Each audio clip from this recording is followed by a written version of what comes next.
para nós.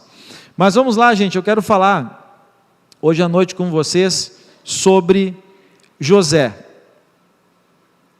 Sobre a vida de José, a história de José.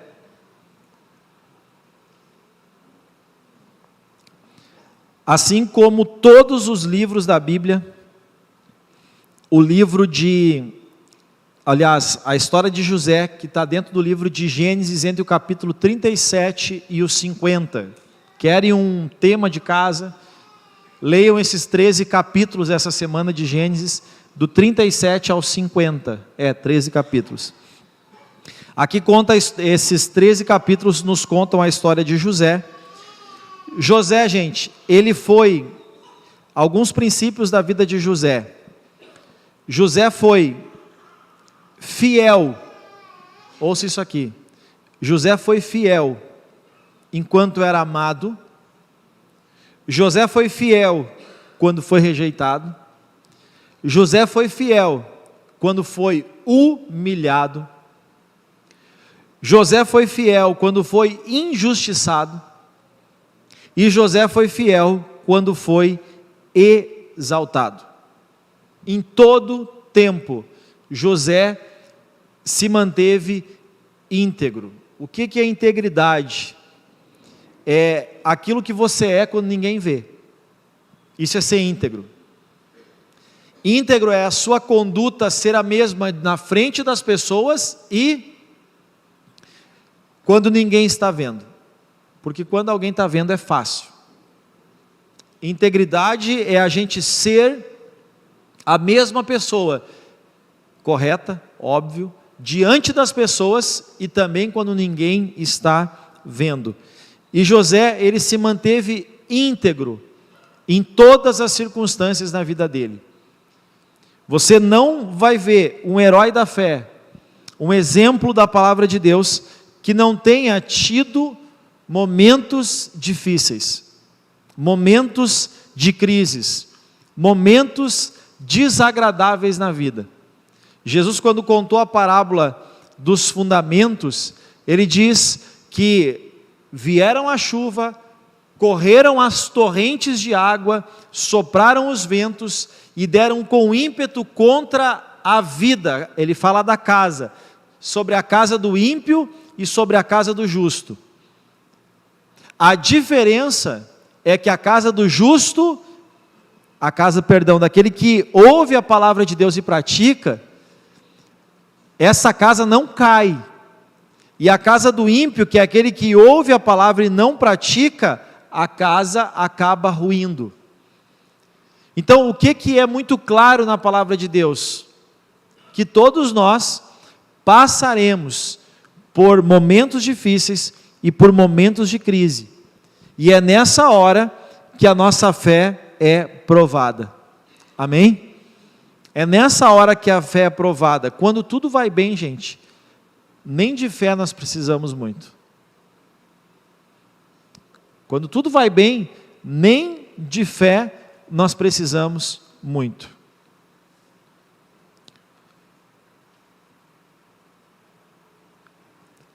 José, ele foi reto, foi correto, quando ele estava com o seu pai, quando ele estava com o seu dono, porque ele é vendido como escravo pelos seus irmãos, então ele é comprado. Ele foi reto com o seu dono. Depois, injustamente, ele é lançado no cárcere. Agora ele se torna um prisioneiro. Antes era escravo, agora é um preso, de forma injusta. E ele é correto no cárcere, de forma injusta. Ele se mantém reto nos seus caminhos. Depois ele se mantém reto junto ao faraó. E depois ele se mantém reto no poder. Em todos os momentos, na vida de José, ele se mantém íntegro e ele se mantém reto. Nós podemos dizer que José foi um cristão a ser modelado. Um cristão a quem nós podemos nos espelhar. Você vai ver como ele como que é a conduta dele. Se você ler esses capítulos, esses 13 capítulos da palavra de Deus, você vai ver o quanto José é uma pessoa a ser modelada. E tem 7 elementos na vida de José que apontam para Cristo, porque todo o Antigo Testamento, ele é a sombra do Novo, tá? Já fiz isso aqui várias vezes para vocês, né? O que é a sombra? A luz não está tão legal aqui, ó. Ali, está ali, ó. A sombra, ó. Vocês veem o desenho da minha mão, mas vocês não conseguem ver como ela é de fato, mas vocês têm uma ideia. O Antigo Testamento, ele é a sombra do Novo, a sombra daquilo que viria. E José, ele é, primeiro, amado por seu pai e odiado pelos seus irmãos. Jesus era amado por Deus e odiado pelos judeus. Segundo, José foi vendido por moedas. Jesus também. Judas o vendeu por 30 moedas de prata. Num tempo de prova, de crise, ele desce para o Egito. José, é o que vai acontecer com Jesus também. Ele é preso injustamente. Quinto, esse é o quarto. Quinto, ele é abandonado pelos seus amigos. José foi abandonado pelos amigos que esqueceram dele no cárcere. Jesus foi abandonado pelos discípulos, quando foi preso para ser crucificado. Depois de preso, foi exaltado. Jesus ao 3º dia ressuscitou. E José foi chamado de o Salvador do mundo. E Jesus até hoje, ele é o nosso Senhor e o nosso Salvador. Então, José, ele tipifica Cristo para nós. Lá em Atos capítulo 7, versículo 9 e 10, olha o que diz o texto. Os patriarcas, que são os irmãos, tendo inveja de José, venderam-no como escravo para o Egito.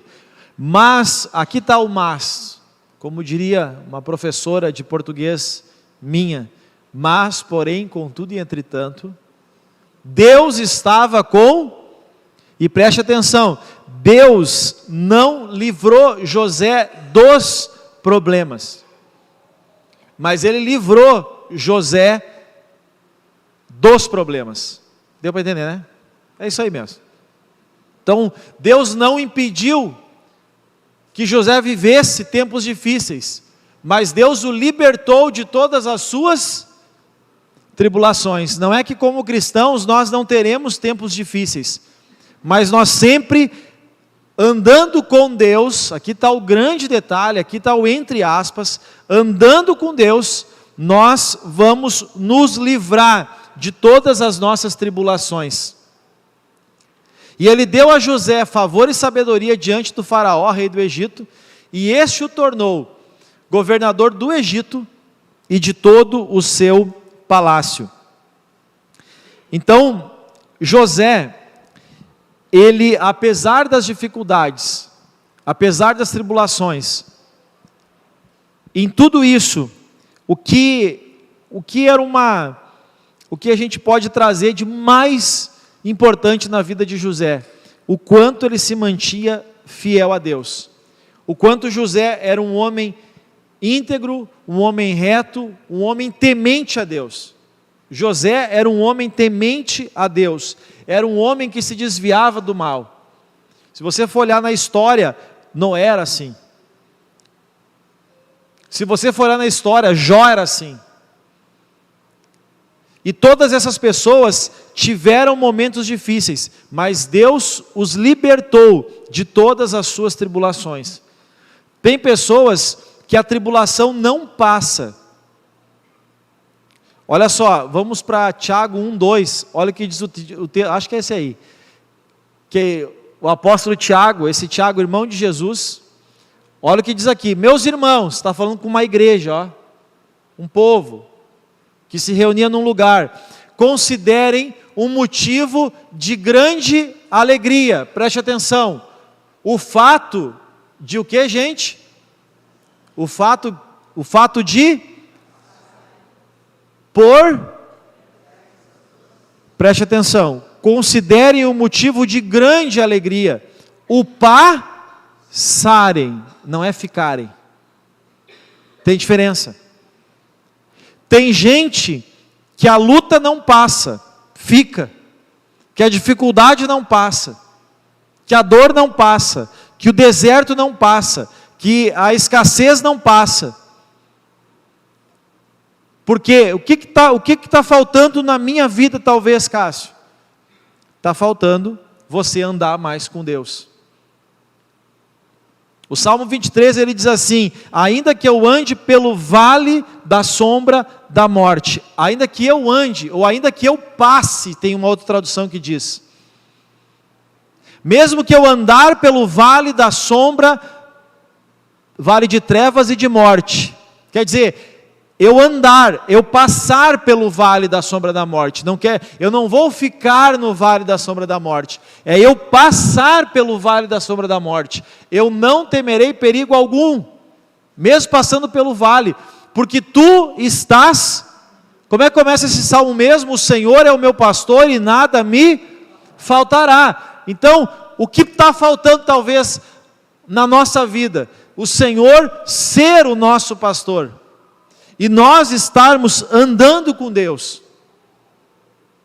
Andando com Deus, porque andando com Deus, e Deus agindo na nossa vida, a palavra diz que se andarmos pelas águas, nós não vamos nos afogar.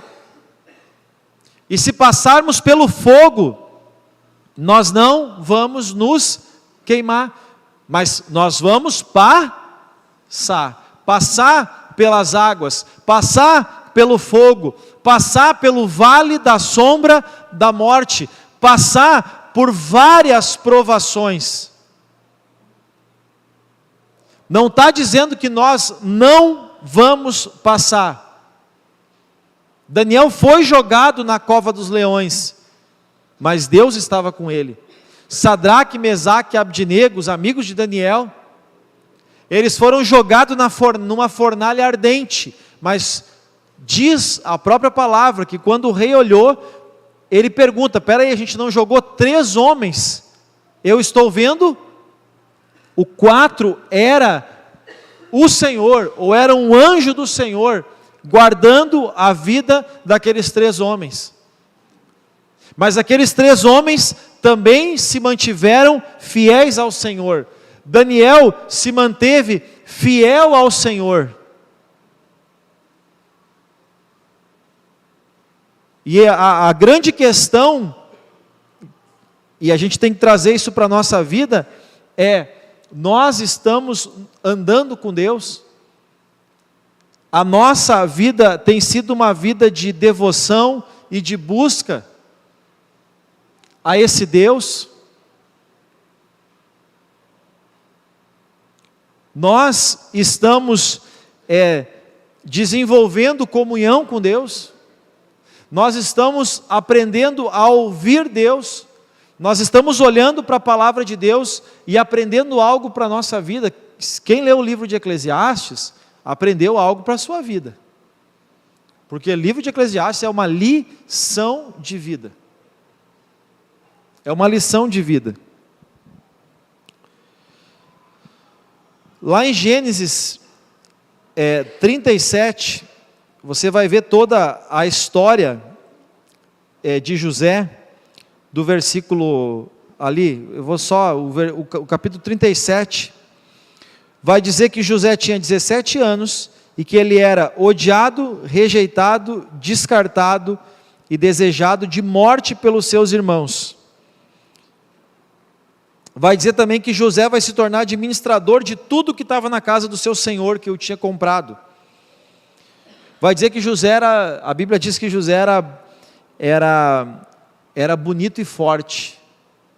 Ele era um escravo de ponta. E José era um homem que se guardava. Você sabe o que quer dizer se desviar do mal? José era um homem que se desviava do mal. Ele se guardava. Ele se guardava. Porque muitas vezes, gente, o mal, ele se apresenta para nós. E nós temos que aprender a desviar o caminho do mal. Porque o caminho do mal, ele vai se apresentar. A tentação vai vir. Mas Jesus disse que se nós resistirmos ao maligno, ele também fugirá de vós. Paulo ele diz assim, não, foi Jesus que disse, o espírito está pronto, mas a carne é fraca. Então nós temos que aprender a vigiar a nossa vida todos os dias. José, ele foi preso. Ele foi preso fisicamente, mas a consciência dele era limpa, porque ele sabia que ele andava num caminho de retidão. E uma coisa interessante, eu não sei dizer a vida de Jó, quantos anos foi todo aquele sofrimento de Jó, mas até ele restaurar os filhos, ora, dá para dizer aí uns quantos anos. Depois as filhas de Jó foram tidas como as mais belas que haviam na época, então elas cresceram. Então dá para dizer aí, olha, dá para chutar aí uns 20 anos. Entre as dores de Jó e Deus restaurar a vida dele. A vida de José foram 13 anos, gente, 13 anos de dores, rejeições, injustiças e provações. 13 anos, mas hoje nós olhamos para a vida de José e ele nos é uma referência. As pessoas não se mantêm em honra a Deus, alguns nem 13 dias, alguns nem 13 horas, dificilmente alguém 13 meses, porque se alguém passasse 13 meses debaixo de uma prova, olha aqui para mim, eu acho que você chegaria na gente, ia pedir uma campanha de oração, talvez, ajuda em oração, e talvez você desistisse de Deus. Eu estou falando de 13 meses. José foi odiado, rejeitado, injustiçado, preso, escravizado, vendido, e esse processo durou na vida dele 13 anos. 13 anos, o processo. Eu olho para a vida de José e percebo, e daí o que Deus vai fazer, através da vida dele, olha o que ele vai fazer, o que Deus diz dele, lá em Gênesis 49, 22, vai dizer, José é uma árvore frutífera, uma árvore frutífera à beira de uma fonte, cujos galhos passam por cima do muro, porque José, ele vem lá, ele sai, ele é tirado de Israel e levado para o Egito, quer dizer, as raízes dele se estenderam numa outra nação, por isso que passou por cima do muro, quer dizer, passou as divisas. Pode deixar ali no 22. E lá, naquele outro lugar, naquela outra nação, ele foi uma árvore frutífera. Uma árvore frutífera à beira de uma fonte. Qual era a fonte de José? A fonte de José era Deus. E Deus abençoou a vida de muitas pessoas através da vida de José. E os irmãos dele, que o odiavam, que o rejeitavam, que o humilhavam, que o venderam como escravo, que pensaram em tirar a vida dele, depois por temor, temor ao que poderia acontecer, com medo de Deus, essa é a palavra, eles não o mataram, porque era irmão deles, e não tinha feito nada para eles, aí eles ficam preocupados, e dizem para José, está lá no capítulo 45, a partir do versículo 5 já é a resposta de José, eles ficam preocupados que José agora vai se vingar, e José diz para eles, Gênesis 45, 5, olha o que diz ali, agora não se aflinjam, José falando para os irmãos, não se preocupem, e nem se culpem, nem se recriminem. Recriminar, quer dizer, é você trazer de novo aquele crime, recrime. Nem se recriminem, preste atenção, por me terem vendido para cá. Ô gente, a cabeça de José é absurda. A mentalidade de José, a confiança de José na soberania de Deus, porque qualquer um em sã consciência, que dizer aquilo ali, eu acho que se dissesse para mim, eu não sei se eu te daria razão, se a tua família te judia, e aí você chega e diz para mim, não, foi Deus, porque é o que ele está dizendo aqui. Olha a mentalidade de José, foi Deus. Olha, não se aflijam. Olha o coração desse homem, gente. Olha o perdão exalando da vida desse cara. Não esquece todos os pontos que eu trouxe, do que os irmãos fizeram para ele. 13 anos depois, ele já tinha passado por tanta humilhação, por tanto trabalho escravo, por injustiça, por um cárcere, por uma cadeia. Ele foi esquecido no cárcere.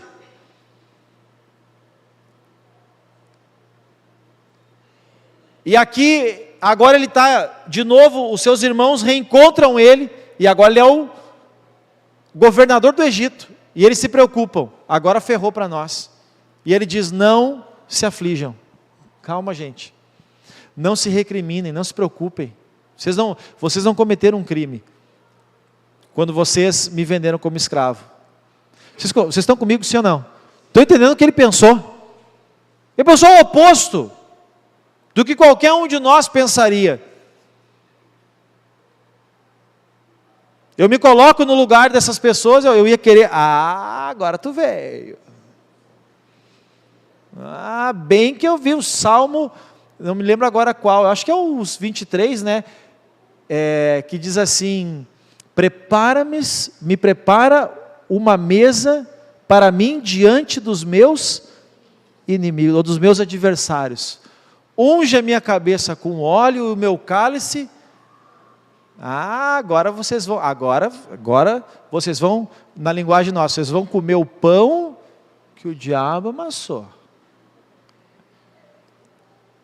Esse é o cristão que não dá para chamar de cristão. Está vendo? Agora vem se humilhar. Está vendo? Agora veio. José disse para eles, não gente, não se aflijam. Gente, o cristão, uma pessoa maligna, ela paga o bem com o mal. O religioso, ele paga o bem com o bem. Agora o cristianismo, ele nos ensina a pagar o mal com o... Quando alguém te fizer mal, e você fizer bem para essa pessoa, quando alguém falar mal de você, e você conseguir falar bem dessa pessoa, nesse momento, você está vivendo o cristianismo. Não é fácil, mas isso é cristianismo. E só consegue fazer isso quem anda com Deus. Cuidado com as pessoas. Cuidado, gente, muito cuidado. Olha aqui para mim, muito cuidado com quem vive falando mal das outras pessoas. Cuidado, porque o mal está dentro. Vocês estão comigo, sim ou não? Então olha aqui para mim, o mal está dentro dessa pessoa.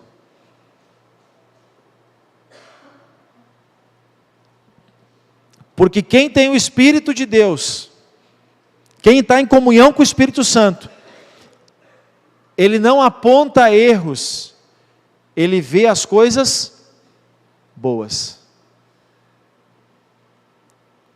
Ele vê o lado bom.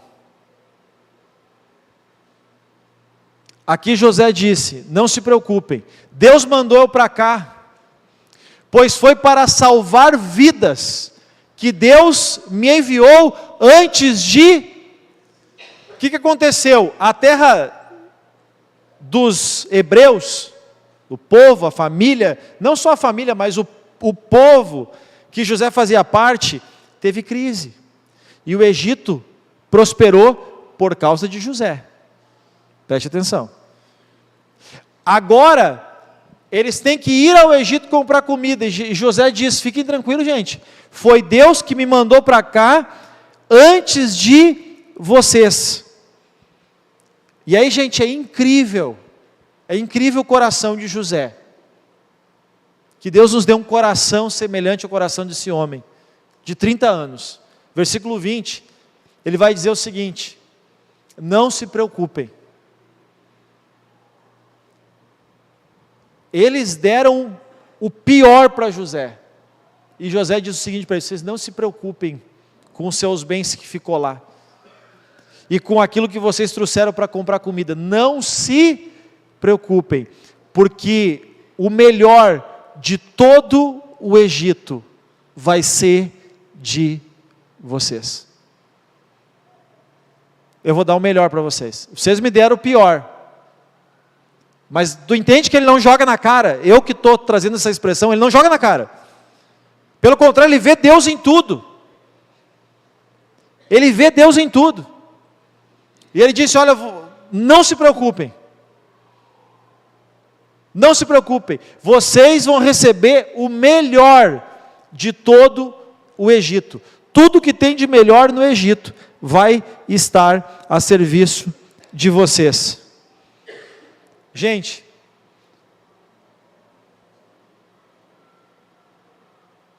aquilo que a gente vivenciou hoje, a gente tem que olhar de cima para baixo, não é fácil, mas olhar de cima para baixo, porque se olhar de baixo para cima, a gente não encontra a resposta. E o cristão, ele tem que aprender a olhar a vida de cima para baixo, como José fez. Ele olhava a vida de cima para baixo. Por isso que ele não só perdoou, mas além de perdoar, ele deu o melhor para a sua família. E tem cristão que nem perdoar perdoa. Por isso que o teu coração está amargurado, doente talvez. Porque você carrega ressentimento. Quer dizer, você sabe o que é ressentimento? É você ficar sentindo algo ruim várias vezes. Ressentir. Quer dizer, você trazer aquele sentimento e sentir de novo e mais uma vez, e aquele sentimento se tornar uma dor, uma ferida, isso aberto dentro de você.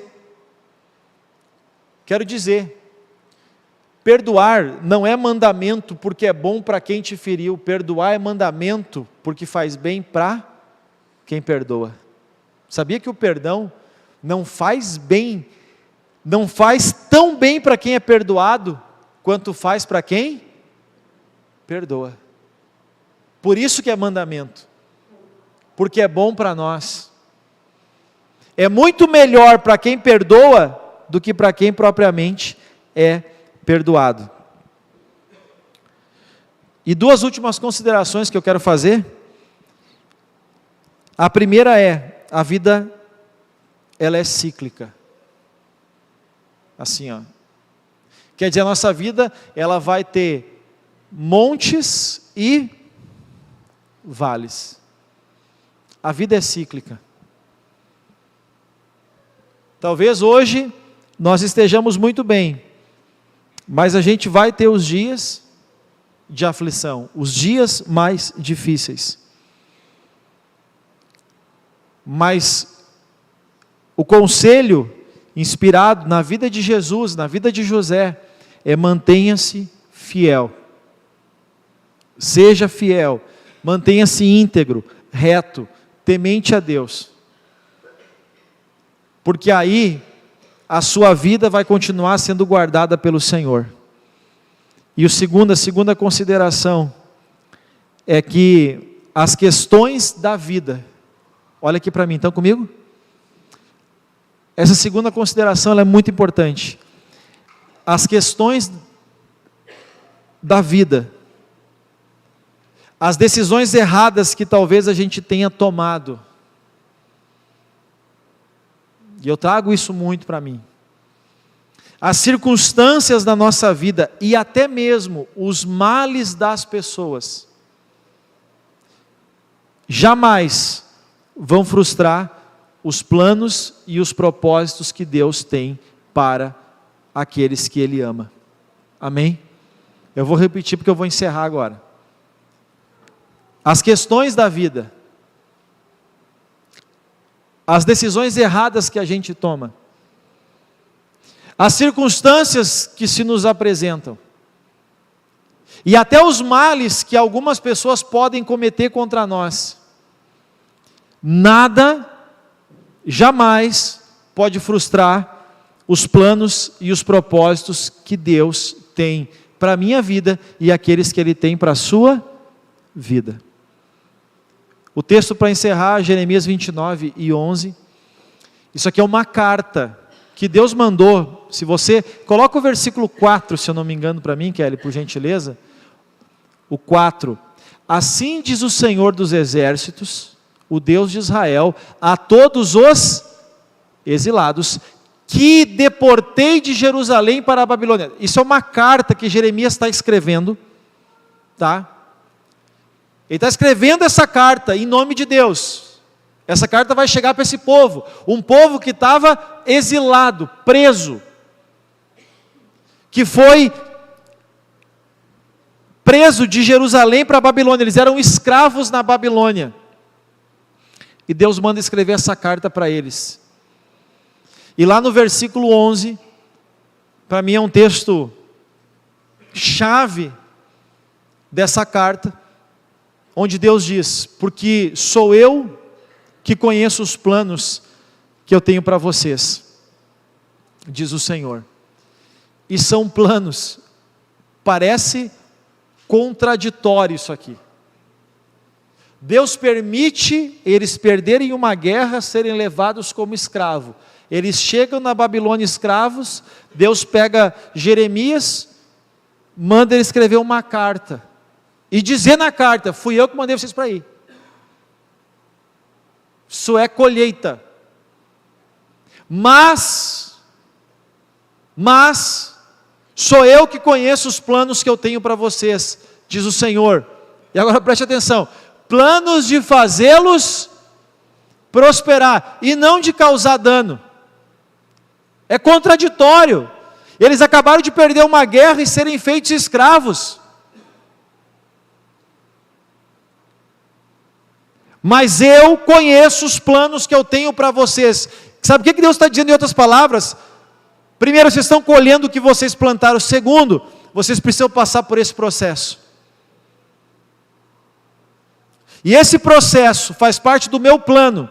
E esse plano é para fazer vocês prosperar, não causar dano. E esses planos é para dar a todos vocês uma esperança e um futuro. Aquilo que acontecer na sua vida, e vai acontecer, e vai depender da forma que você vai encarar isso. Não pergunte para Deus por quê. Pergunte para Deus o quê? Senhor, o que Tu queres me ensinar com isso? Senhor, o que Tu queres me mostrar com isso? Senhor, o que Tu queres me ensinar com isso?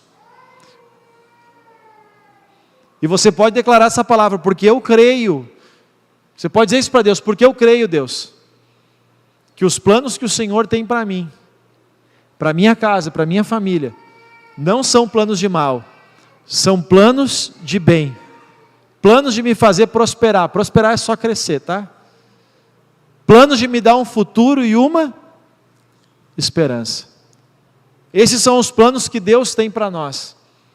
Mas para muitos desses planos acontecer, a gente precisa passar pelo processo. Por que, Cássio? Muitas vezes eu não tenho a resposta. Mas eu sei que muitas coisas que Deus permite, lá na frente hoje a gente não consegue olhar de baixo para cima. Aliás, de cima para baixo. A maioria das vezes o que acontece na nossa vida, a gente só vê de baixo para... e não entende o que Deus está fazendo.